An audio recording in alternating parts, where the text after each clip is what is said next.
everybody, I'm only about, let's see, 2 weeks late with this video.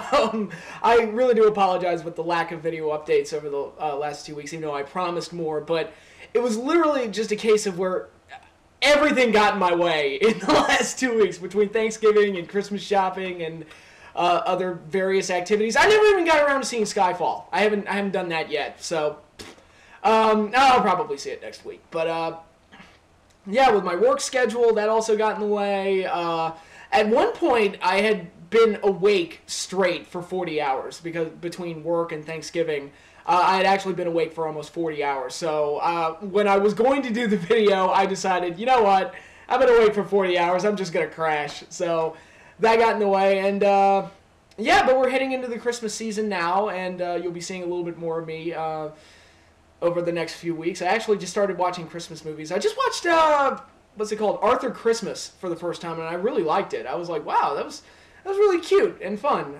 You know, if I were a kid, it would be like one of the greatest movies ever. But you know, at around Christmas time, I like watching movies like that. So, yeah, really good. But you don't want to hear me talk about that. You want to hear me talk about wrestling and what I think about the current state of wrestling. Well, because of all the delays, I never got around to reviewing Survivor Series. I'll give my quick thoughts on it. It was okay. I thought nothing truly terrible, nothing that great. The only thing that really stood out was the debut of The Shield. Dean Ambrose, Tyler Black, and I forget the other guy's name. I know who he is, but his name's escaping me at the moment. So those guys. I think Tyler Black's name is Seth Rollins, I think. Yeah, and I'll comment on that in a little bit. But other than that, I felt like Survivor Series was just kind of, you know, okay, nothing great. Ziggler won, which actually gives me faith that they're actually, oh my god, are they actually putting a Money in the Bank winner on some kind of a respectable winning streak? And you know what? He really, you know, I mean, I know they have CM Punk, who's one of the best all-around performers, and he's the strong long-term champion they've got going right now. But I think as far as in-ring work goes, I think Ziggler's the best in the company right now. I think he's the one I enjoy the most. I mean, the match he had with Cena on Raw this week was really, really good, even though he lost, which probably means he's going to win at the pay-per-view. But, again, I'll actually tie this into something that I'm going to talk about in a little bit. But I've actually, you know, believe it would have meant more for him to win at the pay-per-view if Cena and him had never wrestled, and they built this matchup for 2 months. And they'd never wrestled, and then Ziggler won at the pay-per-view, but, you know, everything's got to be 50-50.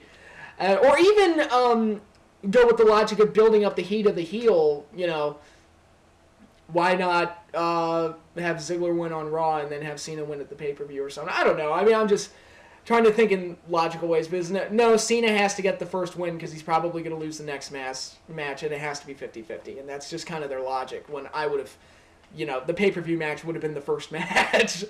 And, but yeah, other than that, though, I think Raw has been ungodly boring lately. It's been so boring. That third hour is just killing it. I mean, the only good thing that's really come out of the third hour is that they've found a way to kind of feature matches that should be featured. Kind of like, you know, mid-card matches that kind of display a level of ranking. Like, you'll have a really low-ranked guy up against, like, a mid-card guy, and the mid-card guy wins. And it's like, those are the type of matches that should have been on Raw all along. And even with the tag division, they've actually able to establish some level of ranking within the division, which is a good thing. And depth, and bodies, and, you know, all the things that a division needs to kind of look strong. It's just... You know, you don't need an extra hour to do those things. How do I know that? Because they used to do it quite well when Raw was only 2 hours. I was around during the Attitude Era. I remember when they did those things expertly without having to stretch their show out for another hour. And this shows how starved for material they are in the 3-hour format. The interview with The Shield, they replayed it in the show, the entire segment. I'm not just talking about... They played it earlier in the show and then showed like 2 or 3 sentences just to get the point across to those that missed it. No, they replayed the entire segment. It's like we don't need that third hour. I'm sorry. It really makes the show drag, I think. And you know, I hate to keep making this comparison, but WCW had that same problem when they went to 3 hours, and they had a lot more to work with in terms of their roster at the time when they first went to 3 hours. By the end, not so much, but. You know, that's just the way it is. But, yeah, as for The Shield, I'm kind of... I wasn't that impressed with the interview segment. I expected a little bit more, especially out of Ambrose, who's really good on the mic. I don't know. It was just kind of, we're here and we're here. And that's kind of all they said. But I'm going to give it a chance. It could just as easily turn into another Nexus, even though they said it wouldn't. But we'll see where it goes. I do have faith in Tyler Black. I think Tyler Black is the last really hot prospect that ROH ever had. And I think that's I think he's a really good pickup. I think Dean Ambrose, John Moxley, whatever you want to call him, I think he's really good from a character standpoint if they allow him to showcase that. And hopefully they do something good with them. I don't know what the ultimate plan is, but it'll be interesting to see where they go. They at least have my intention for now. They could just as easily screw it up, but we shall see.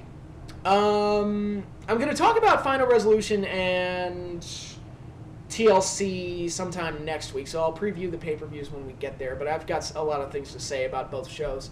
Final Resolution is actually next week, so that's when I'll talk about that. But this will tie me into a little bit of news that happened with TNA. Well, before I get into the TNA pay-per-views, one thing I did want to comment on, and this goes into TNA, it goes into the WWE, and it's been apparently a year-long thing, and I don't understand it. These romance angles, or these affair angles that they're doing, they've got to fucking stop. I mean, they're terrible. They're just fucking terrible. I mean, Cena, AJ, and Vicky, who gives a fuck? Nobody cares. And it doesn't matter. It's like, all right, Vicky, you have the job. Why are you trying to expose them as being a couple when you already have AJ's job? So what's the point? Why even continue this? It makes no sense. And that storyline is clearly ripping off the AJ Daniels, Dixie Carter, Claire Lynch thing from earlier in the year, and I hated that fucking angle. They haven't introduced a pregnant crack whore yet. I'll give them that. We haven't had that little twist yet. But that angle was painful. And then before that, you had the Zack Ryder, John Cena, Kane, and Eve Torres thing, which was so bad it was hilarious. I mean, that was the best thing I could say about it, is that it was funny.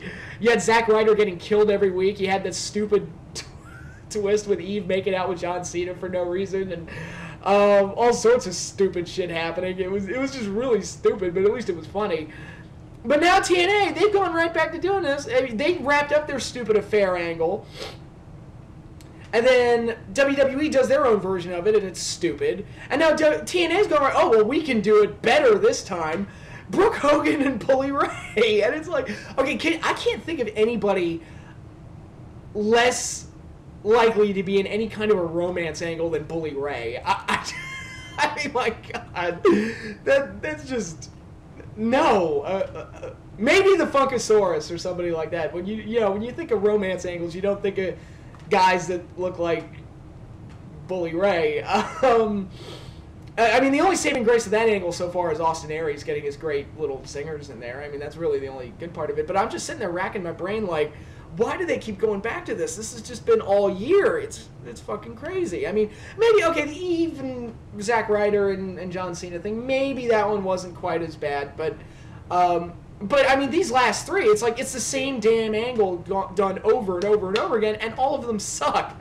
Why do you keep going back to this? I don't have any idea. Not that romance angles can't be done well. I mean, Triple H, Stephanie, and Kurt Angle was a really good one. Actually, that one, the thing that sucked about that one was that the resolution kind of sucked. They didn't really have a good payoff to it, but overall the angle itself was good.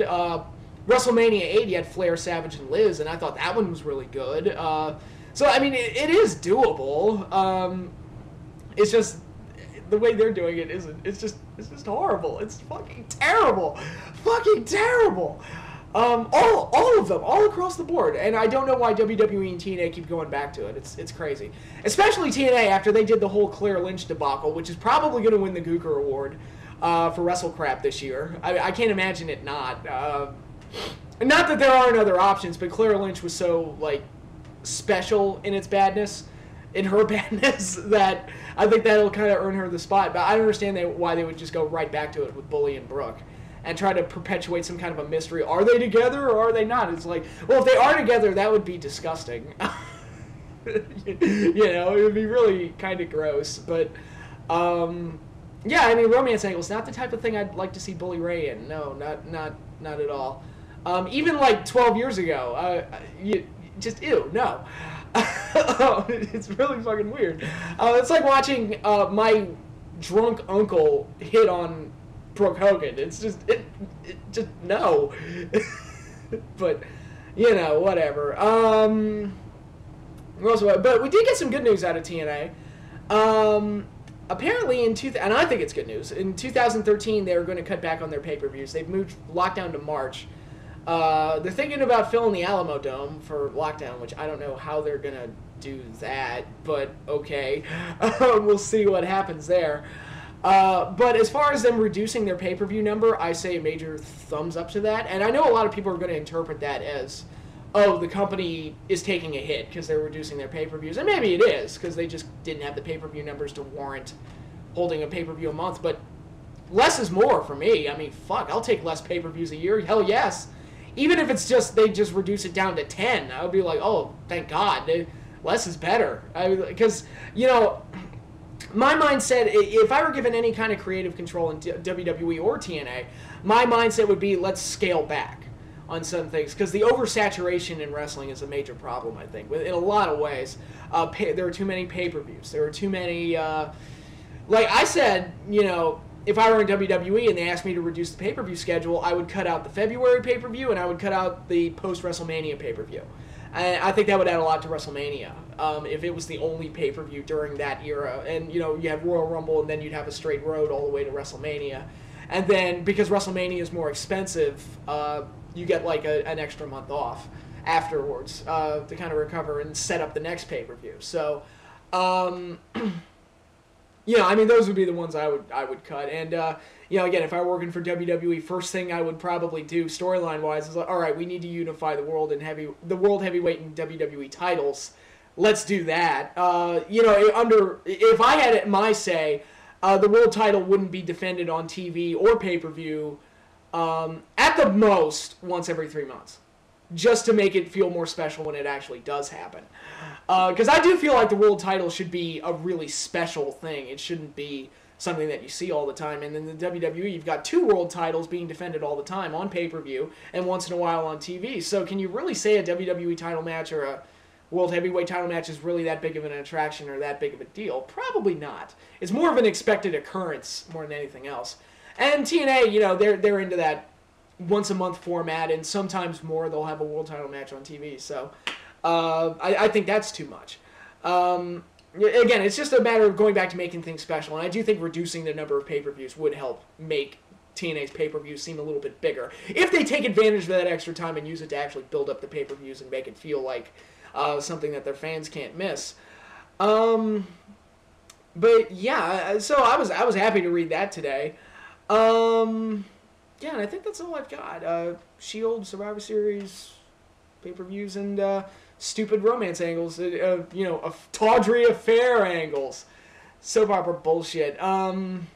Yeah, that's all I've got for now. So, wow, I thought that video would be much longer after me being gone for so long. You should be disappointed with my effort, my lame effort tonight. But, yeah, that's all I have for now, and I promise, I'm going to try and knock out another video next week. Just to kind of get back on track into doing these. And, yeah, I hope everybody's enjoying the holiday season. Hope everybody had a good Thanksgiving, and hope, as we head into Christmas, and all, Hanukkah and Kwanzaa and all the other holidays. It's a great month, a great time of the year. Once you get into fall, man, it's like all the holidays just hit. It's awesome. Starting with Halloween and then just boom, all the way through. Hope everybody has fun. Have a safe December, and I will see you all next week.